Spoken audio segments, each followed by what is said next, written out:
Olá pessoal, bem-vindos a mais uma aula muito importante no nosso canal aqui da Universidade da Elétrica. Hoje eu vou falar sobre as instalações elétricas, né? Trazer algumas dicas de como vocês podem efetuar uma avaliação de uma instalação elétrica, identificando aqui assim os seus problemas, ou seja, verificando os quadros, verificando aquilo que não está conforme, né? Então eu criei umas informações, uns resumos, uns tópicos de informações que vai nortear vocês a identificação de problemas em uma instalação elétrica. Claro, também vou comentar um pouco da técnica de termografia, bem básico. Para quem não sabe o que é essa técnica, aqui em cima tem uma imagem termográfica. Né? Nesses períodos de pandemia, né, todos vocês devem ter ido em algum shopping com uma câmera termográfica dessa, que ela faz avaliação da temperatura do corpo humano. Da mesma forma que ela avalia a temperatura do corpo humano, ela também avalia a temperatura dos componentes das conexões elétricas, que são muito importantes na hora de você inspecionar e avaliar aquele dispositivo e aquele componente elétrico. Então, essa aula mostra um resumo de o que você tem que avaliar numa instalação elétrica, um resumo básico, e a técnica de termografia, quais os procedimentos que você deve tomar, quais as temperaturas limites que você tem que avaliar. Então veja essa aula, ela é um pouco longa, mas muito importante para a formação de todos vocês. Veja na sequência aí. Vamos lá. Primeiramente, as inspeções elétricas, né? As inspeções elétricas, pessoal, elas devem ser realizadas, primeiramente, por profissionais capacitados, né? Qualificados, né? Por profissionais qualificados, capacitados, com experiência e competência em inspeções elétricas. As verificações, né, e seus resultados, eles devem ser documentados em um relatório. Então, quando você fizer as inspeções, você tem que documentar e colocar essas inspeções em um relatório e emitir uma anotação de responsabilidade técnica. E o que é a inspeção visual? A inspeção visual, ela deve preceder os ensaios. Eu só tenho que fazer a inspeção visual? Não. Você vai fazer a inspeção visual e depois os ensaios. Então, a inspeção visual, ela deve preceder os ensaios a ser efetuada normalmente com a instalação elétrica desenergizada. A inspeção visual, ela é destinada a verificar se os componentes que constituem a instalação fixa permanente estão corretos e em conformidade com a NBR 5410 de 2004. Então, é muito importante fazer a inspeção visual. Após a inspeção visual, fazer os ensaios. Após os ensaios de tudo pronto, montar um relatório, classificar a edificação, apontar as não conformidades, né? E fazer as recomendações necessárias. Bom, na verdade, eu criei esse checklist, né, que é um checklist que eu utilizo nas nossas inspeções elétricas na IPT Engenharia. Primeiramente, eu coloco a pergunta: o que deve ser verificado nas inspeções elétricas? Primeiramente, o primeiro passo é verificar se a edificação tem os projetos elétricos, possui os projetos elétricos, diagramas, não é? Por que eu preciso dos projetos elétricos, dos diagramas? Que é o primeiro ponto, o ponto de partida. Com os projetos vai ser possível você avaliar o que foi planejado e se está em conformidade com a NBR 5410. Já que essas inspeções que eu estou tratando nessa aula, lembrando a todos vocês, são inspeções elétricas para instalações elétricas de baixa tensão. O projeto também vai permitir vocês identificarem os quadros elétricos, as ligações, os disjuntores, os condutores e também, muito importante, avaliar a demanda que foi planejada para a edificação. Então, nosso ponto de partida no checklist é verificar o projeto elétrico. entender o projeto elétrico, anotar e observar a quantidade de quadros, disjuntores, a demanda, né, a instalação elétrica como um todo. Esse é o primeiro passo, é o passo inicial de partida. O segundo passo, pessoal, eu coloquei para vocês que é iniciar o processo das inspeções visuais em campo, onde vocês vão verificar se o que foi planejado no projeto está instalado conforme o projeto. Então, nós devemos avaliar se o que foi projetado está instalado adequadamente. Não significa assim, eu vou só verificar se o que foi instalado o que foi projetado está instalado. Não, você tem que verificar isso e tem que verificar também se foi instalado conforme a NBR 5410. Então, primeiro passo é avaliar se o projeto, se o que foi projetado está instalado adequadamente na prática. Aí eu dou algumas dicasinhas para vocês verificarem. O que nós temos que verificar? Verificar se todos os quadros elétricos encontrados no projeto foram instalados. Será que foram planejados 10 quadros elétricos? Será que foram instalados os 10 quadros elétricos? Porque pode ser, pessoal, que a construtora fez uma alteração no projeto e reduziu o número de quadros. E no projeto final que vocês têm ali, que é o primeiro passo, não consta essa alteração. E aí você já contabiliza o que a gente chama de patologia, uma patologia de projeto, né? Muito importante. Outro ponto, chave de tudo, é observar se os condutores elétricos estão com a seção conforme planejado no projeto. Então, no projeto está falando que um condutor tem que ser de 50 milímetros quadrados, esse condutor tem que estar instalado na prática de 50 milímetros quadrados. Outro ponto, analisar se os disjuntores instalados estão em conformidade com o projeto. Verificar se todos os quadros elétricos e condutores elétricos estão corretamente identificados. Então, você vai olhar quantos quadros elétricos tem, quantos foram instalados, verificar a seção aqui dos meus condutores, se estão em conformidade com o projeto, né?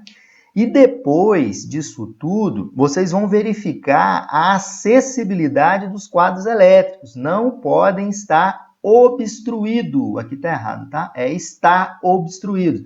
Eu tenho essa imagem aqui, gente, né, onde um quadro elétrico num apartamento, onde eu fui fazer uma vistoria, o quadro foi instalado fora de um armário, foi planejada a cozinha e colocaram o quadro elétrico dentro do armário, com tampa, fechado. Olha aqui, vocês podem observar. Isso é uma não conformidade, né? Então, essa sequência aqui é importante para vocês. Vocês vão verificar se todos os quadros elétricos, né, no projeto, que consta no projeto, foram instalados, a seção dos condutores, se elas estão em conformidade com aquilo que foi projetado, né? Isso é muito importante.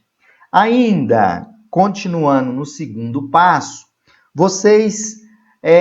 nós devemos, na verdade, avaliar se os dispositivos de proteção contra choque elétrico por contato direto e contato indireto foram instalados. Aqui eu digo para vocês, foi instalado um sistema de aterramento? Foi instalado DR, que é o disjuntor diferencial residual, conforme estabelece a norma? Então, você vai verificar se os dispositivos, a corrente diferencial residual, foram instalados conforme a exigência da NBR 5410 de 2004, em áreas molhadas, né? Em áreas onde tem uma tomada em um ambiente seco, mas atende essa tomada a um ambiente molhado, chuveiros. Eu costumo muito avaliar uma brinquedoteca, né? Onde as crianças estão ali no seu condomínio, área comum de condomínio, né? É muito importante que tenha o DR para proteger caso tenha um contato. Observar se existe o sistema de aterramento, né? A gente chegar no quadro, verificar se tem o barramento de aterramento, se tem um sistema de aterramento. Verificar isso aqui, pessoal, é muito importante, que às vezes você olha, tem um sistema de aterramento, aí na hora a construtora foi fazer o fechamento das tomadas e não passaram o condutor TE, que é o de proteção para as tomadas. É importante, não só a tomada ter os 3 pinos, mas ela ter os 3 pinos e ter o condutor de proteção. Isso vai garantir um bom laudo, porque vai estar garantindo, se isso está existindo e está funcionando, vai garantir a segurança das pessoas, dos animais e da própria instalação elétrica. Vamos agora ao terceiro passo. O terceiro passo é efetuar testes mecânicos no disjuntor DR, para observar a atuação do mesmo, se ele está mecanicamente e eletricamente atuando adequado. Então, vocês podem olhar aqui nesse quadro, eu tenho aqui o meu DR, onde eu estou circulando aqui. Aqui tem um botãozinho preto, olha, onde está identificado aqui. Então, você tem lá o DR, toca no botão preto e ele tem que fazer o desarme. Esse é um terceiro passo que a gente faz. O quarto passo, né, é efetuar testes operacionais de todos os sistemas elétricos envolvidos. Então, nós devemos avaliar os sistemas elétricos se eles estão operacionais. Sistema de iluminação de emergência, né? Então, eu tenho que acionar o sistema de bomba de incêndio, tem que fazer lá uma simulação para poder acionar a bomba de incêndio, tá aqui, são 2 bombas de incêndio ali. Acionar o sistema de pressurização da escada, né, das escadas para ver se funciona. Testar a bomba de água, testar o sistema de iluminação de emergência, né, efetuar a partida do gerador. Aqui é bom entrar em contato com o responsável pela manutenção do condomínio, porque é importante que você faça essa partida e isso conste em seu relatório final. Então, esses sistemas, está aqui o sistema de iluminação de emergência, um exemplo, está aqui bomba de água, tá pressurização e aqui a bomba da piscina. Então, testar operacionalmente esse sistema. Tem 2 bombas, então eu vou falhar, eu vou desligar uma bomba para ver se a segunda bomba está atuando. Isso é muito importante, deve constar no seu relatório. Quinto passo. Esse quinto passo, você vai observar visualmente a situação elétrica dos componentes elétricos, tais como os cabos elétricos, os condutores, os disjuntores, os contatores, fusíveis, né? Então, você vê, isso aqui é uma inspeção elétrica que nós realizamos. Aqui a gente já vê visualmente que eu tenho um desgaste desse componente. Da mesma forma, essa contatora aqui, né? Vocês podem observar que ela está em estágio já de derretimento, né? Em função de uma provável sobrecarga, que eu vou falar mais à frente. Então, façam essa observação, né? Visualmente, se o componente eletrônico está inteiro, está nas suas condições adequadas. O sexto passo é aquele passo onde que você vai efetuar os ensaios nas instalações elétricas. E nesses ensaios você vai observar a sobrecarga, o próprio funcionamento de DR, porque o teste que eu fiz de DR anterior, mostrei para vocês, é um teste básico. Nos ensaios, nós temos que fazer um teste mais aprimorado do DR. Um teste do isolamento dos condutores, um teste de continuidade dos condutores e teste de tensão aplicada, né, e a medição da queda de tensão nas suas instalações elétricas. Então, para medição de isolamento, você usa o megômetro, para medição de continuidade, um miliomímetro. Para verificar a sobrecarga, você utiliza a termografia. Para testar o DR, nós temos um instrumento, eu já tenho até uma aula aí no canal do YouTube para vocês, como fazer esse teste com esse instrumento. Então, esse instrumento aqui é o instrumento que testa o DR, ele vai testar o tempo de desarme. Você coloca ele em qualquer tomada onde tem um DR protegendo e ele simula uma fuga, ele registra o tempo de desarme, a corrente de desarme. Aqui, por exemplo, nesse exemplo, foi um teste tempo de 28,7 miliampere corrente e um tempo de 35 milissegundos. Né? Isso é importante fazer em todas as tomadas que pertencem àquele DR. Fazer a medição da resistência de isolamento em caso de tensão aplicada até 500 volts. Né? Deve ter, no mínimo, uma resistência de isolamento entre os condutores de 0,25 ohms. E a termografia também, ela não consta na norma 5410, mas 5410 estabelece esses instrumentos que eu citei e outros instrumentos que possam facilitar o processo de inspeção elétrica. Está aqui a termografia retirada de um determinado quadro elétrico que vai, tudo isso sendo feito dessa forma, pessoal, vai tornar o relatório de vocês muito mais profissional, muito mais rico, muito mais seguro para as pessoas, os animais, as instalações elétricas daquele condomínio que você está avaliando. Vamos ao 7º passo. Eu coloquei isso em último caso, por último, por quê? Porque é nesse ponto que vocês vão fazer a classificação da edificação, a classificação das anomalias encontradas e a montagem do relatório final com as não conformidades encontradas. Por exemplo, no seu relatório vai constar qual é o nível da edificação que você está fazendo as inspeções.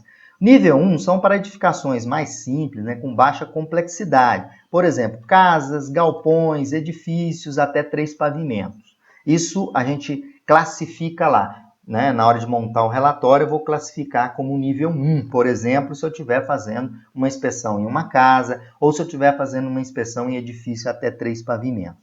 Nível 2 é para edifícios multifamiliares, né? Com mais de 3 pavimentos, com média complexidade técnica de manutenção dos seus elementos, né? E sistemas construtivos, de padrão construtivo médio, né? E com sistemas convencionais. Um prédio com uma torre de 13 andares, né? Isso é para edifícios multifamiliares. Nível 3 são para edificações de alta complexidade, né? Técnica de manutenção, operação, um centro clínico, por exemplo, um hospital, né? Normalmente é empregado em edificações com vários pavimentos, né? Ou com sistemas construtivos com automação e sistema de manutenção implantado pela norma, a norma de manutenção, que é a NBR 5674. Então, classifica-se, então, a sua edificação. Depois, vem a classificação, no 7º passo, também, vem a classificação das anomalias e montagem do relatório final das inspeções elétricas e as recomendações que vocês farão. Então, as anomalias construtivas ou endógenas. Anomalias endógenas são originárias da própria edificação, projeto, materiais e execução. Né? A construtora fez, cometeu erros de projeto, por exemplo, que vocês vão identificar, ou o projeto está correto, foi executado de forma incorreta, foi colocado um material que não está de acordo com o projeto. Anomalia exógena são originárias de fatores externos à edificação que foram provocados por terceiros. Anomalias naturais são originadas de fenômenos da natureza, né? Previsíveis ou imprevisíveis. E as anomalias funcionais, a gente vê muito, são originárias de uso, relacionadas com a perda de funcionalidade pela vida útil, devido ao envelhecimento natural ou manutenção inexistente, ineficiente. Acontece muito isso, a gente encontrar essa anomalia funcional. E, pessoal, também nós encontramos muito essa anomalia aqui, né? Que é a anomalia endógena. A construtora planejou que o condutor vai ser usado de um cabo EPR e na hora de executar, executaram com cabo de PVC. Ou até mesmo, já pegamos alguns casos que o condutor previsto no projeto era de 50 milímetros, aí na prática lá estava um condutor de 35 milímetros quadrado, né? Então, são anomalias endógenas também que a gente encontra muito. E ainda continuando no 7º passo, que está te auxiliando na montagem do relatório, classificação das não conformidades. Você vai classificar as não conformidades em crítico, médio e mínimo. Crítico é o risco de provocar danos contra a saúde e as pessoas que estão envolvidas ali. Risco médio é o risco de provocar a perda parcial do desempenho daquela funcionalidade. E risco mínimo é um risco de causar pequenos prejuízos à estética ou à atividade programável e planejada naquela edificação. Então, aqui, nós classificamos o risco das anomalias do projeto. Ou do projeto não, pode ser do projeto e pode ser da própria instalação, que nas inspeções serão identificadas. Sétimo passo ainda, colocando, você deve, coloquei em vermelho, você deve, em seu relatório, colocar as recomendações das anomalias encontradas em ordem de prioridade. O que o síndico daquela edificação, o que ele precisa executar em primeiro momento? Então, você vai dar uma ordem de prioridade das ações que foram definidas em função das suas inspeções elétricas. O oitavo passo, esse é muito importante. Você deve entregar o relatório, tá? Esse relatório, ele deve estar associado a uma anotação de responsabilidade técnica. Então, um relatório, dentro do corpo do relatório, você tem que associar qual a RT associada àquele trabalho executado pelo profissional. Então, o relatório deve ser entregue e deve ser apresentado a RT daquela atividade. Outro ponto de suma importância, não é só entregar os dois e um abraço e tchau. Não, achamos importante que você faça a apresentação dos resultados a seu cliente. Valorize o seu cliente, mostre para ele o que é necessário ele modificar nas suas instalações elétricas. Primeiramente, quando a gente vai avaliar uma imagem termográfica, é importante conhecer o TMA. O TMA, pessoal, é a temperatura máxima admissível pelo componente a qual você está avaliando em uma instalação elétrica. Então, o TMA é a temperatura máxima sobre o qual o elemento a ser analisado pode funcionar. E ele não deve ultrapassar a temperatura máxima admissível. O seu valor dessa temperatura máxima admissível, pessoal, ele pode ser conhecido através das especificações técnicas dos componentes junto aos seus fabricantes. Se você não identificar essa informação no fabricante, se não for possível conhecer os valores, vocês vão usar o valor que eu vou mostrar na tabela 1 aí, na verdade são duas tabelas, são valores de normas da IEC, são normas internacionais, de alguns componentes conhecidos de vocês. Então, o primeiro ponto, quando eu tenho uma imagem termográfica de uma instalação elétrica dentro de um quadro elétrico, por exemplo, onde eu tenho os barramentos, os condutores, os disjuntores, existe uma temperatura máxima admissível para aquele elemento. E essa temperatura não pode ser excedida. Na verdade, é muito importante observar que quando a gente detecta uma temperatura próxima da temperatura admissível ou intermediária à temperatura admissível, algumas recomendações podem ser feitas com o intuito de minimizar, de deixar, por exemplo, aquele quadro elétrico que você está analisando com uma temperatura próxima aí da temperatura ambiente. Isso sempre que for possível. O que não podemos é ultrapassar a temperatura máxima admissível. Essas duas tabelas, elas apresentam alguns valores de TMA, de temperatura máxima admissível. Alguns valores já conhecidos de vocês. O condutor que é o cabo de PVC, temperatura máxima admissível, 70 graus. Acima de 70 graus, né, ele entra em regime de sobrecarga, né, com um limite máximo de 100 ampere, de 100 graus, que o cabo de PVC tem lá a temperatura limite. Mas a temperatura máxima admissível do cabo de PVC, 70, o cabo EPR, 90 graus, o cabo XLPE, que é o polietileno reticulado, ele é um cabo com maior proteção, então ele suporta temperatura de 90 graus. Ligações com parafusos, né, dentro de um quadro elétrico, podemos admitir 70 graus. Ligações e barramentos de baixa tensão, 90 graus. Ligações recobertas de prata e níquel, 90 graus. Régua de Bornes, temperatura máxima admissível, 70 graus. Corpo difusível, no máximo, a máxima admissível, 100 graus. Já sistemas de alta e média tensão, por exemplo, um cabo isolado, um condutor isolado de 15 kV, 70 graus. Cabo com condutor isolado para alta tensão, 60 graus. Ligações e linhas aéreas de transporte e distribuição de energia, 50 graus. Disjuntores e conexões com cabo, 70 graus. E disjuntores e conexões com barramento, 100 graus. Aqui do outro lado, alguns outros componentes.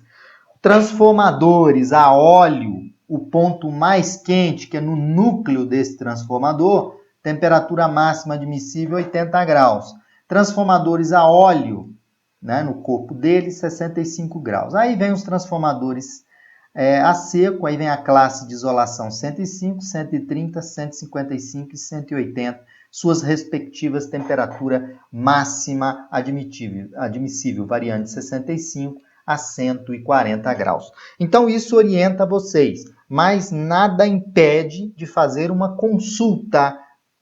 Geralmente é importante fazer essa consulta junto aos fabricantes daquele componente elétrico a qual você está fazendo a sua termografia e analisando, importante, análise da imagem termográfica, que o exame é feito, agora o especialista deve entender como se faz a análise termográfica para poder recomendar seu cliente de forma adequada e correta. Aqui eu trago o TMA do Busway. Aqui no nosso canal da Universidade da Elétrica tem uma aula, sugiro até que vocês consultem lá, funcionamento dos barramentos blindados, que são os Busway. A temperatura máxima admissível são duas. No barramento, que são as barras de alumínio, por exemplo, né, 120 graus. O TMA do isolador do barramento, que é essa parte aqui isolante, no máximo 180 graus. Quando eu faço a termografia, eu tenho que observar a temperatura máxima admissível nesse componente. Aqui a gente tem os pentes, né, isoladores, que prendem a minha barra.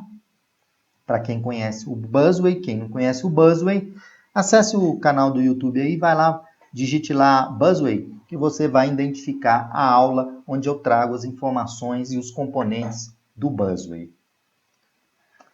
Bom, para tudo isso, né, eu já tenho a temperatura máxima admissível, agora eu tenho que usar uma câmera termográfica. E aí eu preciso ter alguns conceitos importantes que vão permitir uma análise termográfica adequada. Primeiro conceito é a emissividade. A emissividade é a capacidade de um objeto fazer a emissão de radiação eletromagnética, né? Quando nós comparamos com o chamado corpo negro, né? Para a mesma temperatura e comprimento de onda. A emissividade ela tem um valor que vai variar de 0 a 1.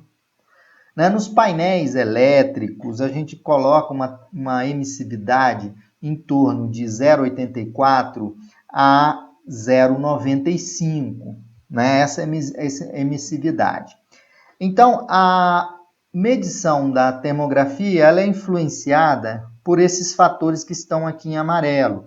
A emissividade, né, que é a capacidade do corpo para radiar energia infravermelha. Quando o corpo tem muita reflexão nele, você reduz a emissividade. Quando ele é um corpo mais opaco, mais escuro, na verdade, você aumenta a emissividade. É influenciado, então, pela emissividade, pela temperatura do ambiente, né, que é uma porção da radiação exterior, e também pela absorção atmosférica, né, que é uma redução da radiação que chega à lente ao atravessar a atmosfera. Então, vocês podem observar aqui que o objeto a qual eu quero fazer a termografia, né, o item 1 é a câmera termográfica, ela tem uma distância até o meu objeto. Eu tenho a atmosfera influenciando, tenho também o meio adjacente e tenho o objeto, que é o 4 aqui, que foi colocado objetivo, mas é objeto, né? Então, a emissividade influencia muito, né? Como eu coloquei aqui, a emissividade é a capacidade de um objeto emitir radiação eletromagnética. Essa radiação, você vai enxergar ela na câmera termográfica através das variações de temperatura. Bom, ainda falando da câmera termográfica e da emissividade, os sistemas de termografia, quando são adquiridos, as câmeras termográficas, né, elas são acompanhadas lá no manual por uma tabela de emissividade. Para os quadros elétricos, a gente utiliza a emissividade a 0,95, ou seja, a emissividade variando de 0,84 até 0,95. Para os quadros elétricos, busway, né? Uma emissividade que varia entre esses valores aqui, tá? Então, variando entre 0,84 a 0,95 para os quadros elétricos. Aqui, alguns componentes. Alumínio bem polido. Olha a emissividade que você vai ter que utilizar. 0,095. Alumínio polido, 0,10. Alumínio anodizado, né? 0,95. Alumínio oxidado, 0,3 a 0,9. E assim sucessivamente para cada componente ou cada objeto a qual você vai termografar. Na verdade, para a nossa aplicação aqui, nós utilizamos entre 0,84 de emissividade a 0,95, que nós vamos ver aí em alguns exemplos de termografia.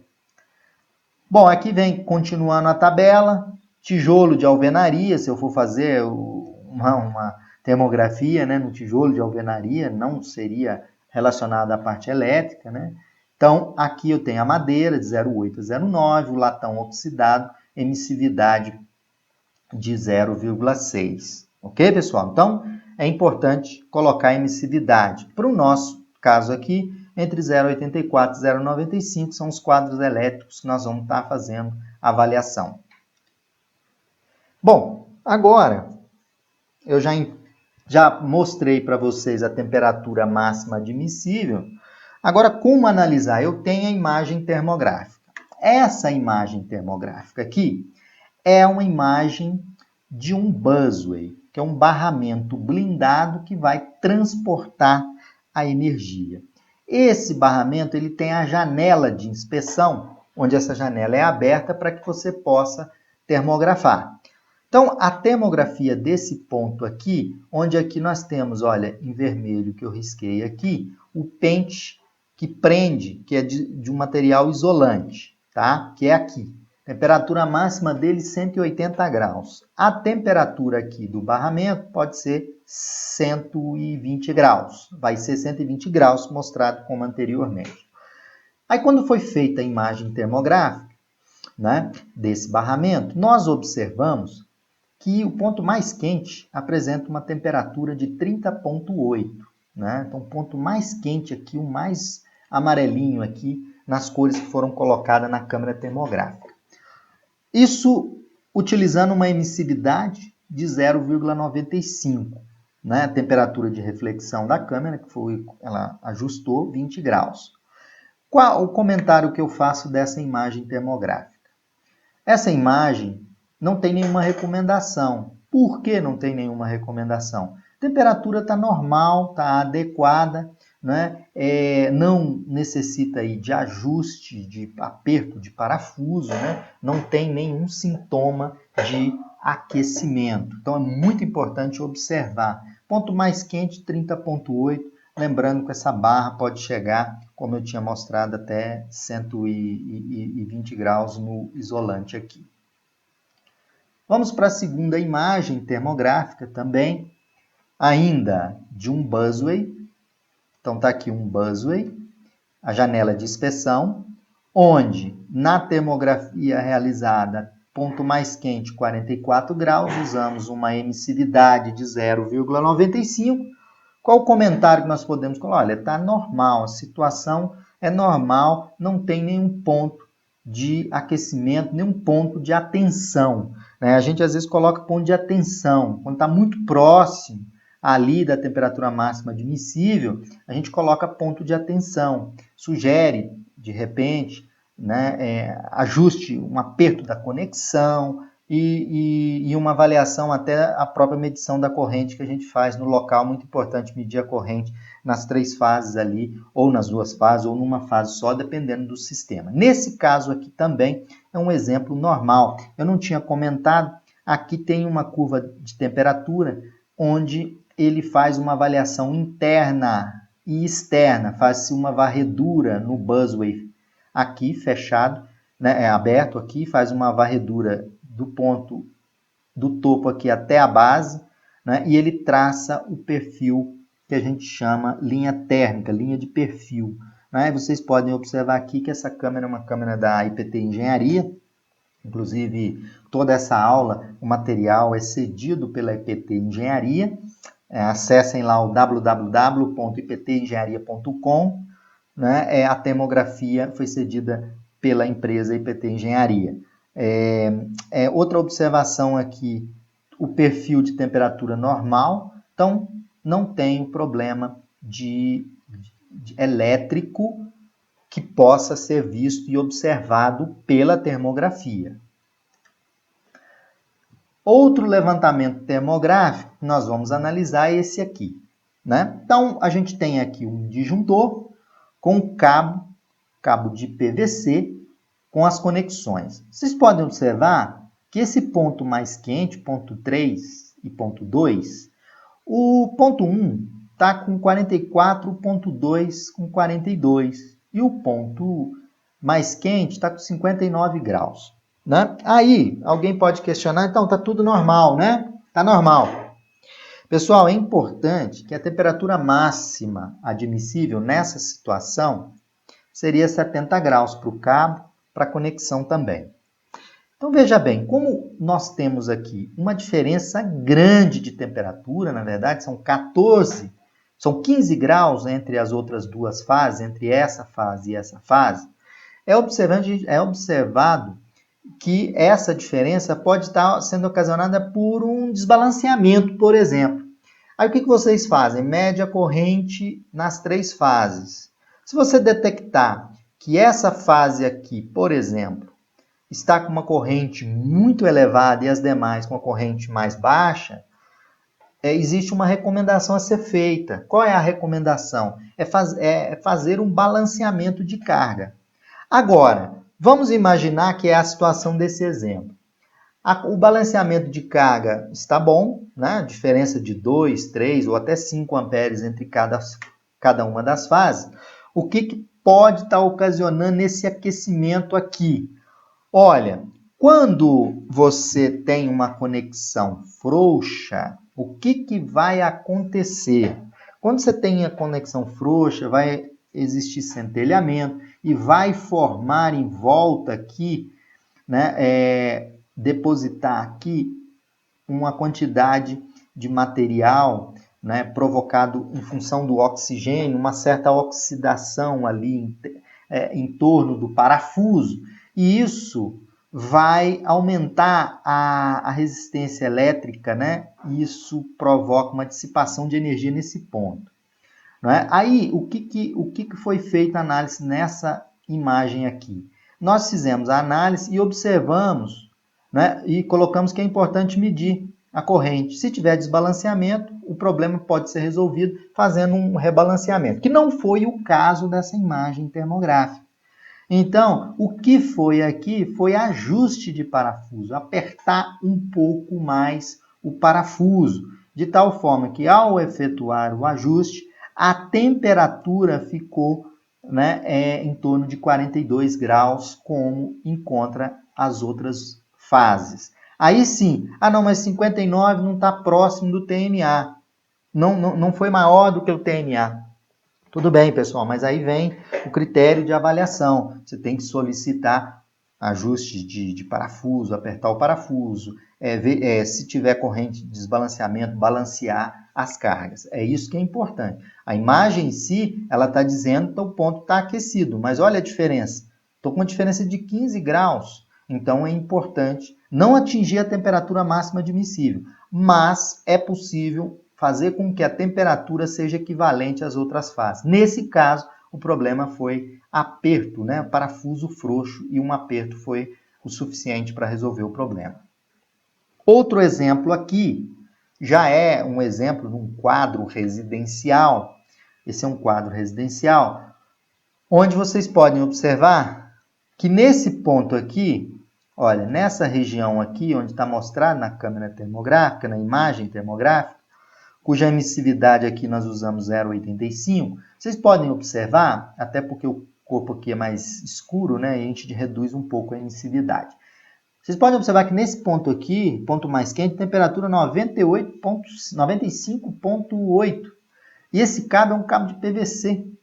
Né? Então, se você tocasse nesse cabo aqui, como a gente fez ali o teste, 95 graus, o cabo suporta, é um cabo de PVC, 70 graus, como eu coloquei aqui em cima. Então, ultrapassou a temperatura limite. Então, aqui está ocorrendo sobrecarga. Né? E nesse caso, realmente é um apartamento residencial com sobrecarga. Qual é a solução disso aí?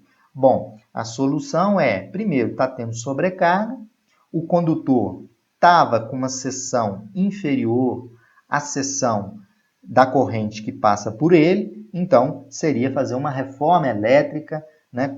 Primeiro, né, vocês podem observar aqui o disjuntor, ainda é disjuntor antigo ainda, são os disjuntores, que é uma instalação elétrica da década de 70, né? Então aqui é sintoma, sobrecarga. O que eu tenho que fazer? Aqui não tem jeito, tem que fazer uma reforma elétrica, né? De tal forma que eu vou balancear as cargas e vou especificar e dimensionar os condutores conforme a capacidade necessária da carga. Então, quando a gente faz a análise termográfica, não é simplesmente, olha, está normal, não está. A gente tem que colocar, aqui no comentário foi colocado crítico, a situação aqui é crítica, não é? Uma situação em que tem que ser feita uma intervenção mais rápida possível, e a intervenção é uma reforma elétrica nessa residência, fazendo um dimensionamento correto, porque aqui eu tenho circuito de chuveiro, circuito de ar-condicionado, tudo com mau dimensionamento. Então, não é necessário só a imagem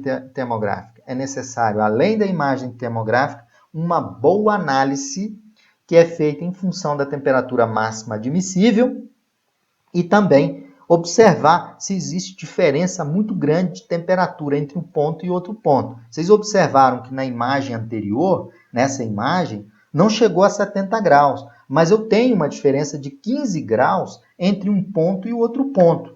Então, ou é um ajuste de parafuso, aí você, com a medição das correntes, você vai identificar se tem alguma fase com corrente, se essa fase aqui está com a corrente maior. Então, é muito importante uma análise bem criteriosa para que você passe ao seu cliente o que é necessário ele executar para que ele reduza a temperatura daquele ponto aquecido. Então, a termografia ela é uma ferramenta que nos auxilia, né? Mas é importante ter o entendimento do que é aquele ponto mais quente, ter o bom senso, analisar, avaliar e colocar para o cliente de forma clara o que ele deve fazer para que ele possa resolver aquele problema de aquecimento, que pode estar acima da temperatura máxima admissível, ou você pode ter um ponto em relação ao outro, uma diferença de temperatura, igual eu mostrei anteriormente, de 15 graus. Isso é sintoma ou de desbalanceamento de carga ou de conexões que estão ali frouxas.